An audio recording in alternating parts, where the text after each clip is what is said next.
কে কি করেছে, তার বাড়ি কোথায়, সব গোপন তথ্য আছে।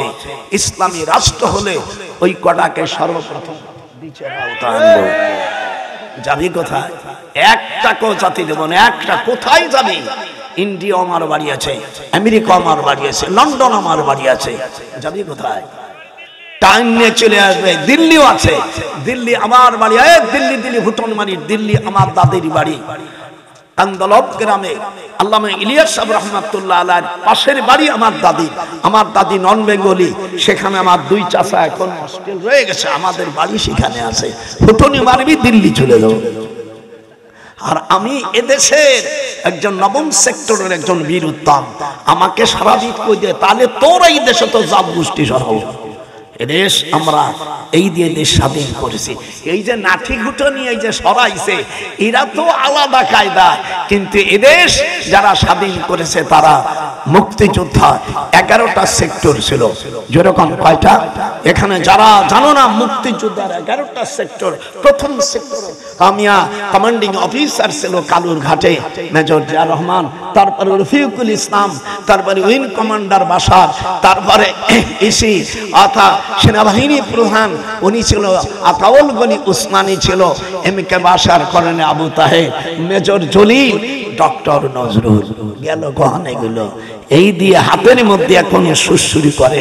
আমি আসিফকে বলেছি, আসিফ নজরুল তুমি, আমি ইউনিভার্সিটি যখন তুমি তখন ভর্তি হও আইনে, আমার এই 97 বছর, এত বছর আলেম বাংলাদেশে 2-4 জন থাকতেও পারো না।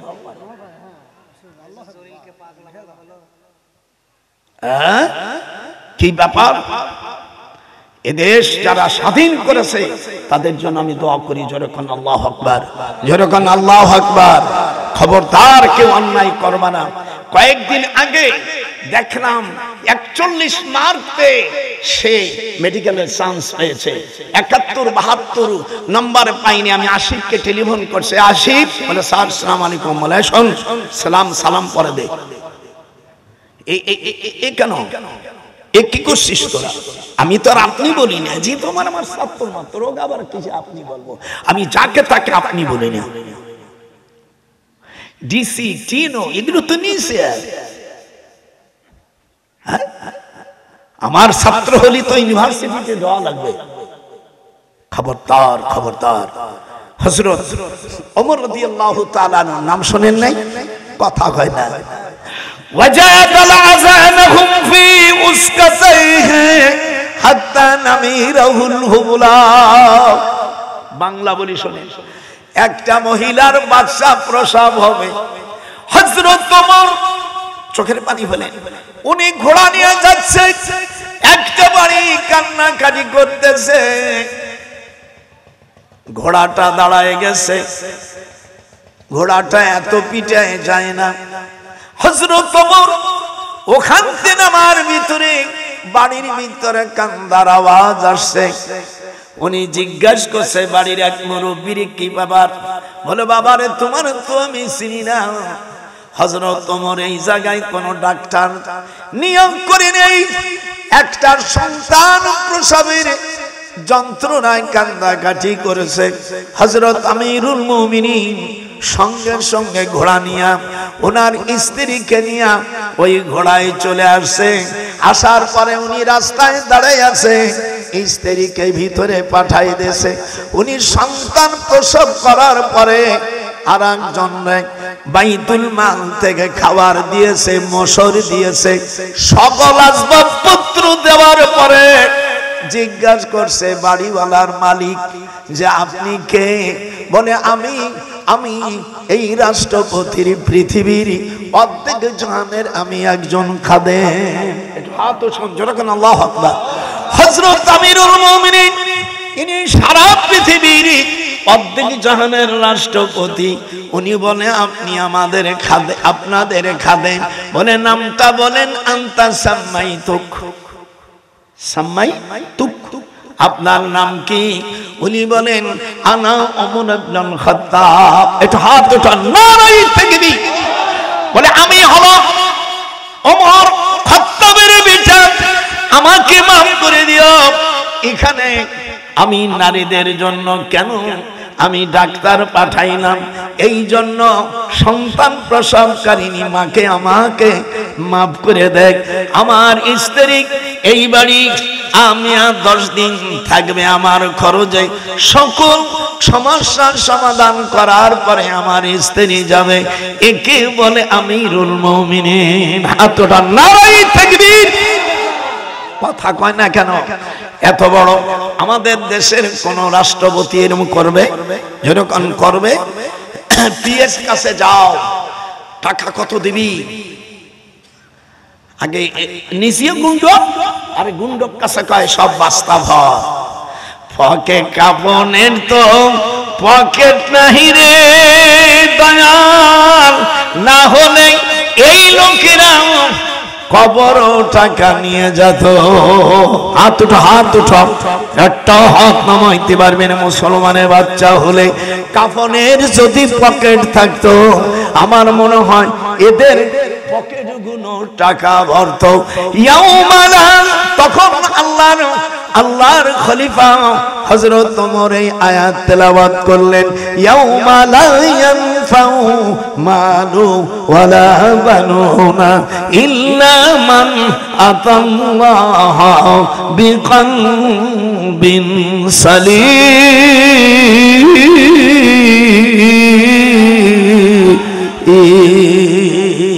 আল্লাহ রাব্বুল আলামিন বলেন, তোমাদের কিয়ামতের ময়দানে ইয়াউমা লা ইয়ানফাউ মালু ওয়ালা বানুন, তোমাদের ধন সম্পত্তি সন্তান সন্ততি কোনো কাজে আসবে না। যার যার আমল হিসেবে তোমাকে বিচার করা হবে। একটু হাত উঁচু জোরে কোন আল্লাহু আকবার। ভাইরা আমার, এরকম আমাদের আমির হোক, এমন নেতা হোক আমরা চাই কিনা? সোট বাট পান, দাদার সাথে হাত উঁচু কর। সোট বাট পান আল্লাহ, আমরা সোট বাট পান আর চাই না। চোরে চোরে ঘিরে গেছে। আল্লাহ পাক কোরআন মাজিদের মধ্যে বলেন, ইসলামী দিন যখন কায়েম হয়ে যাবে, কোন মহিলার দিকে মসজিদের কাছেও শীষ দিতে পারবা না, ইল্লা মুকাও। আপনারা একটু পাই ধরে একটু জোরে বলেন না কেন? ইল্লা, তুই পড়তে পারিস না বাচ্চা সওয়াল। ইল্লা মুকাও ওয়া তাসদিয়াতান ফাযুকুল আযাবা বিমা কুনতুম তাকফুরুন। আল্লাহ বলেন, মসজিদের কাছে কোন যুবতী এবং কোন বদমাশ দেখে আমি হাতে তালি দিতে পারবে না, শীষ দাও। একটা মেয়ে চলে গেলে কয়ে গেল, হ্যাঁ, এ যদি কেউ দেয় 22 বছর তাকে জেলে থাকতে হবে। Whoever commit shall be punished with imprisonment, either description for term which may extend to 22 years. শুনছিস কি বলছি? একটা মহিলার দিকে যদি এদিক টাকা একটা তালি মারে 22 বছর জেল হয়ে যাবে। এরপরে তার সম্পত্তির 1/3 বাজেয়াপ্ত হয়ে যাবে। দ্বিতীয় থাপড় দিলে তাকে ওখানে কারাগারে রাখা হবে। আর অভ্যস্ত হলে আও তুকাত্তা আইদিহিম ওয়া আরজুলুহুম মিন খিলাফ। আল্লাহ বলেন, 3 বার যদি এই অভ্যাস জারি করে তাহলে তার 1 পাও অপর দিকের 1 হাত কেটে দাও। আও তুকাত্তা আইদিহিম, এটা জোরে কন, আও তুকাত্তা আইদিহিম ওয়া আরজুলুহুম মিন খিলাফ। এটা জোরে বলেন, কার কথা? এটি আল্লাহর কথা। তাও আসতে হাই হাই কোন দেশে আসে? হাত উঠান, নারায়ে তাকবীর। কি কথা? কোন রকম সন্ত্রাসীর কোন জায়গা নাই। শুধু একটা মেয়েকে দেখে এরকম হাতে তালি দিয়েছে যে গেল রে মাল। আমি যে বইতে লিখেছি আপনারা পারলে আমি সামান্য কয়েকটা বই আনছি কাবা শরীফে বসে। এই বই লাস্টে আছে কোরআন শরীফ কিভাবে বিচার আচার আছে। আমি ইউনিভার্সিটি প্রফেসর ছিলাম, সুযোগ আমার ছিল, ওইগুলো পড়তে হয়, না পড়ে তো ইউনিভার্সিটিতে পড়ানো যায় না। বিভিন্ন ধর আরবি ইংরেজিতে পড়ায়। আমার আম্মা একদিন আমাকে দেখে বলছে, আল্লাহ যেন তোমাকে একটা তৌফিক দেয়। আমার মা দোয়া কবুল হয়েছে। আমি 16 খণ্ড বই, প্রত্যেকটি খণ্ড 360 পৃষ্ঠা করে ইংরেজিতে লেগেছে। আমার মঞ্জুরি কমিশনার চেয়ারম্যান বানাতে চাইছিল, আমি পূর্বে বলছি আমি কোনো রাজনীতির কঠোরক্ষ আমি যাব না, যেহেতু এই দেশের যে অবস্থা আমি ইমান রাখতে পারবো না। কাজেই আমাকে অনেকবার অফার দিয়েছে, বলছে স্যার আপনি এগুলো না, বলে নো এগুলো আমার দরকার নাই, আমি এখন কখন মরা যাব সেই মরার পথ আমাকে নিতে হবে। আপনারা ওলি আল্লাহদের সাথে থাকবেন, অকুনু মা'আস সাদিকিন। একটু জোরে কোন। আল্লাহ বলছে তোমরা ওলি আল্লাহদের সাথে থাকো না চোর বাটপারদের সাথে থাকবা। আল্লাহ কি চোর বাটপারের কথা বলছে? এটা নাতি এখানে লিখে দিবি। আল্লাহ তাআলা ওলি আল্লাহদের সাথে, দিনদার লোকদের সাথে থাকতে বলেছে। ওয়াকুনু মা'আস সাদিকিন, সাদেকদের সাথে তোমরা থাকো। ইল্লাল বাটপার মানে বদমাইশ কিয়ামতের ময়দানে আল্লাহর কাছে ধরা পড়ে যাবে।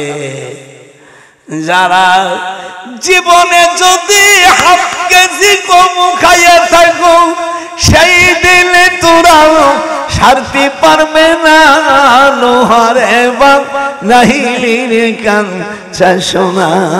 গোপাল নজরুল কয় সেদিন তোমরা শান্তি পারবো না, দোজখ থেকে মুক্তি পাইবা না লোহারে বাপ নাহিলিরে কান চাষনা।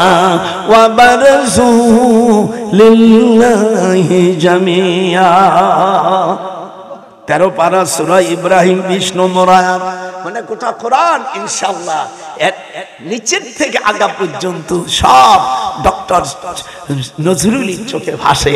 যেরকম আল্লাহ আকবার। ছোটবেলা না পড়লে মা দড়ি মারতো, পিটন দিত, খেলতে দিত না, দড়ি বেঁধে যেত। ও মা আমি আর অন্যায় করবো না বলে, আরে ভয় ওই ছাড়িয়ে দিলেই তো শয়তানি। মা পেটন দেশে বলে আজকে তোমার সবক হই নেই, আজকে হাফ প্লেট খাওয়া, তরকারি পাবা না, লবণ পাবা না, তরকারি ওই পানি দিয়েতে খাওয়া। ওমা আর একটু দে, বল ন আগে পড়ে না সবক, তারপরে। এই হলো মা। আর তোমার ছেলে নামাজ পড়ে, নিজেই বড় শয়তান, নামাজ পড়ে না। ওয়াবারাজু, আমার সাথে একটু বল, ওয়াবারাজু লিল্লাহি জামিয়া। সূরা ইব্রাহিম 20 নম্বর আয়াত। কিয়ামতের ময়দানে নেতা যারা ছিল, অনুসারীরা আর নেতারা ধরা পড়ে যাবে। আল্লাহ বলবেন কেন চোর বাটপারদেরকে নেতা বানাইছিলি? দুইজন যখন জাহান্নামের কাছে যাবে, অনুসারীরা নেতাদেরকে বলবে খাইলাম না। একটু হাত উঠাইতে হবে, নালে ওয়াজ মজবে না। সুনির সাথে পান্না খাইলে মজে না, খালি সুন খালি গাল পড়ে যায়। আল্লাহ কোরআনে বলে অনুসারীরা নেতাদেরকে সমর্থন করার কারণে দুইজনই দুই দলে জাহান্নামে চলে গেছে। অনুসারীরা বলবে খাইলাম না, এটি জোরে জোরে জোরে, খাইলাম না, শুইলাম না রে সখী, হইলাম দোষের ভাগী। শুধু সমর্থন করেছিলাম, তোমরা সবের খাওয়া খাইছো কমার বেশি। এখন তো আমাদের জাহান্নামে কল এসে গেছে। ফাহাল আনতুম, বুঝতেছি? ফাহাল মানে ইন্টারগেটিভ, আরবিতে বলে ইস্তেফহামিয়া, বাংলায় প্রশ্নবোধক, ইংরেজি বলে interrogative. Through the preface commented oh my leader. কিভাবে ইংরেজি হুটন দেখেছি। আমার মা কত বাদাল, তোরের পেটের মধ্যে খালি বিদ্যে বুঝাই। নেতাজিরা ভালো করে দেই, আমাদেরকে বাঁচাও। আরবিতে কয় ফাহাল, ইন্টারগেটিভ, হামজা হালমা, ফাহাল আনতুম মাগুনুন। একটু হাত খানো উঠবে না? তোমরা কি আমাদের বাঁচাইতে পারো? তখন লিডার বলবে আমাদের মতন চোর বাটপারদের কেন তোরা নেতা বানাইছিলি, আমাদের কেন খাওয়ার সুযোগ করে দিছিলি। আজাজে মানে আসবে মুজারে ক্বালু লাউ হাদানাল্লাহ লাহাদাইনাকুম সাওয়াউন আলাইনা আজাজনা আম সাবারনা মা লানা মিন মাহিদ। এ কথা কার? বাজান তরজমা ভুল বলে তোমরা বলো। সেদিনকে অনুসারীরা নেতাদেরকে বলবে আমরা ভুল করেছিলাম, ভুল করার কারণে আজ তুমি যত চোখে আছো জনগণের মাল তুমি আত্মসাৎ করেছো, আমরা করতে পারি নাই, কিন্তু আত্মসাৎ করার ক্ষমতা আমরা তোমাকে দিয়েছিলাম। আজাজনা একটু জোরে কও, আজাজনা আম সাবারনা মা লানা মিন মাহিস। আজ তোমাদের অনিতারা আমরা অনুসারীরা কেন আমরা অন্যায়কারীকে আমরা নেতা বানাইছিলাম, আজ থেকে এখন আমাদের জাহান্নাম থেকে আমাদের বাঁচার উপায় নাই। ওয়াসিকাল্লাযীনা কাফারু ইলা জাহান্নামা যুমারা। একটু হাত উঠাইতে পারলি না? আমি যে ওয়াজ করতেছি আর কোরআন হাদিস আছে কিনা? এই বিটারা লেখাপড়া শেখে নেই। খবরদার খবরদার, অন্যায় ওলি আল্লাহদেরকে ছেড়ে দিও না।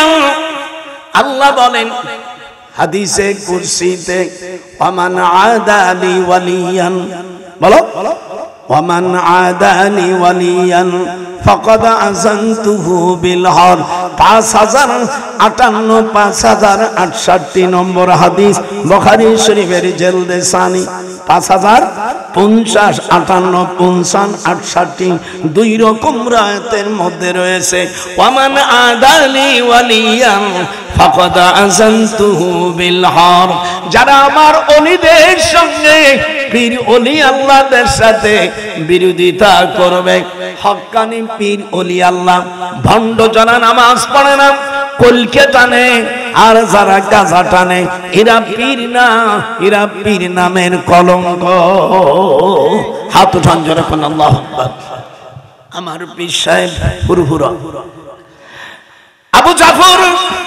এরপরে আমি প্রথম আল্লামা রুহুল আমিন সাহেবের কাছে আমি বায়াত গ্রহণ করি। আমি তখন ক্লাস 7 এর ছাত্র, ভালো করে 97 বছর বয়স বুড়ো। এরপরে মরহুম নিসারউদ্দিন সাহেব বাংলাদেশে যত আলিয়া মাদ্রাসা খারিজি মাদ্রাসা আছে সুন্নাতের দিক দিয়া 1 নম্বর আমল হলো সরসিনা মাদ্রাসা। হাত উঠা। ওই মাদ্রাসায় কোনো ফাড়া জামার কোনো খাওয়া নাই। ফাড়া জামা কাপড়বি মাদ্রাসা থেকে বারোই দেবে, গোল জামা গোল টুপি, জোরে কান, গোল জামা গোল টুপি। হাত উঠা। গোল জামা গোল টুপি, কোনো ভাড়া ফুড়ো হবে না, কোনো সুক্কা মক্কা হবে না। আমাকে সেদিনকে একদিন বলছে হুজুর এই এটা বিদাত ওটা বিদাত। আমরা তোমরা তো জীবনে শিখছো মিলাদ পড়া বিদাত, আর কিছু বিদাত নাই। আমরা মৌলবী তুই যে আযান দিয়া তুই যে ইমামতি করে টাকা নিস এটাও বিদাত। রাসূলের জামানায় ইমামরা কোনোদিন টাকা নেই নাই। তুই মসজিদে যাইয়া যখন নামাজ শেষ হয় প্রত্যেকে লাইন দিয়ে টাকা নাও, এটা সম্পূর্ণ নাজায়েজ। জায়েজের কোনো পদ্ধতি কোনো হাদিস দেখাইতে পারলে আমি তোদের ধন্যবাদ দেব, এটাও বেদাত। তোরা বিদাত বিদাত বলিস, মাইকে আজান দিস, এটাও বিদাত। মক্কা শরীফে সেটা আমি আজান দিচ্ছে, এর বিরুদ্ধে তুমি বলো না আমরা বিদাত, তাই সেটা জায়েজ করি। আমরা মিলাদ পড়ি, কয় মিলাদ পড়া বিদাত। তুমি যে পরের বাড়ি দাওয়াত খাও, মসজিদে ইমাম সাহেব এই বাড়ি একদিন ওই বাড়ি একদিন, এটা কোরআন হাদিসে কোথাও নাই, এটাও বিদাত। তুমি বুখারী মুসলিম তিরমিজি মানো, এটাও বিদাত। যেহেতু রাসূল সাল্লাল্লাহু আলাইহি ওয়াসাল্লামের ইন্তেকালের পরে 194 হিজরিতে ইমাম বুখারীর জন্ম, আর উনি 216 হিজরিতে উনি বুখারী শরীফ লেখা শুরু করে। কথা বল না কেন? হ্যাঁ মিয়া, কথা বললে না কেন? বুখারী কিতাব পড়ো, এটাও বিদাত। মুসলিম, তিরমিজি, নাসাই, আবু দাউদ, ইবনে মাজাহ, কুদুরি, কাফিয়া, শরে তাহজিব, তারপরে যত কিতাব আছে সব বিদাত। তারপরে তুমি জের জবর দিয়ে যে কোরআন শরীফ পড়ো, সুক্কা মৌলবী ওয়াহাবি, একটা দলিল যদি দিতে পারিস 1 কোটি টাকা আমি তোকে দেব, তোর পরের বাড়ি ধান উঠানো আর ভিক্ষা করা লাগবে না। একটা দলিল দে। মিলাদ পড়া বিদাত। এই কয়ে এই মূর্খ মানুষদেরকে যাইয়া বাড়ি বাড়ি কাইটা বিদাত।